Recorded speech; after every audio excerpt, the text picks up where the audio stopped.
mga nakuha niya nga tayong linilinisan na. Ito oh.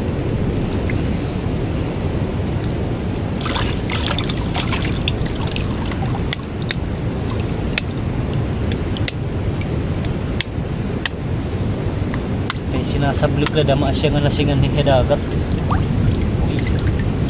Ito yung bunganga niya yan.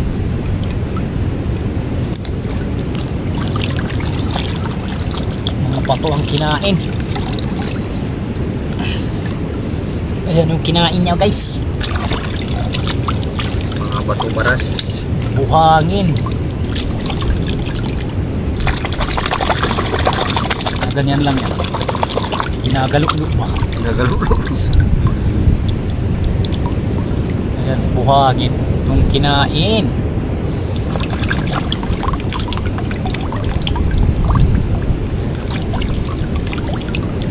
Manipis ang laman ng isa na yan eh. Bayat. Tumalagpas na yata sa gills. So, mura na sa pangurasin.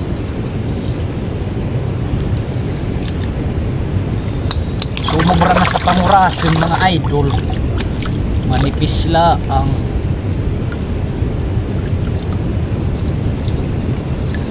sa Bohol sikat to guys. To yung sa mga ano foreigner,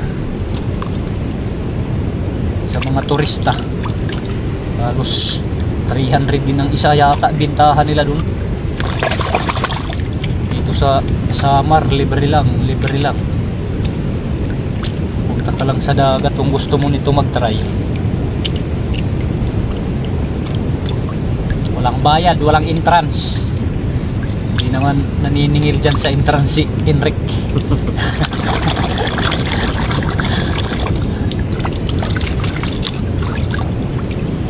Kapal yung laman oh. Yan yung laman niya. Ay, nakukuha na. Ano yung isa na makihay.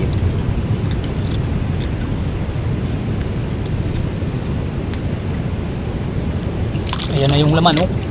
Kita nyo yan? Oh ha? Suka na lang ang katapat niyan. Susubukan natin, kuha tayo ng suka. Mga idol, mga looks. Sige mga tumakan mo mga idol, mga looks. Suka dito si Sak. Kung pa nagnananaw ng tamala.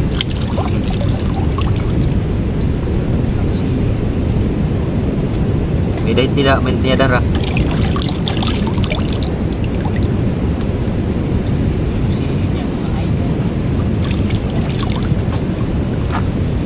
Tamak sa mainit na panahon, malamig na hangin. Kumpleto si Sat lang dinalang recados.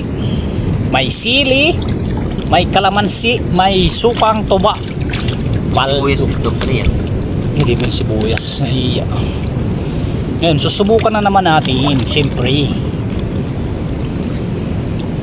Ayan, lagyan natin ng suka. O ha, naparami pa naman. Kulok. Tapos may sili dito. Ayan, may sili pa oh. Malami yan, malami. Lagyan natin ng asin parang balot. Malami, namit. Ayan.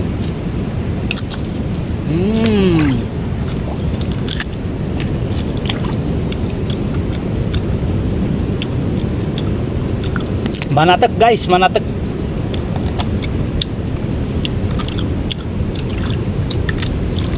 Manatek-natek.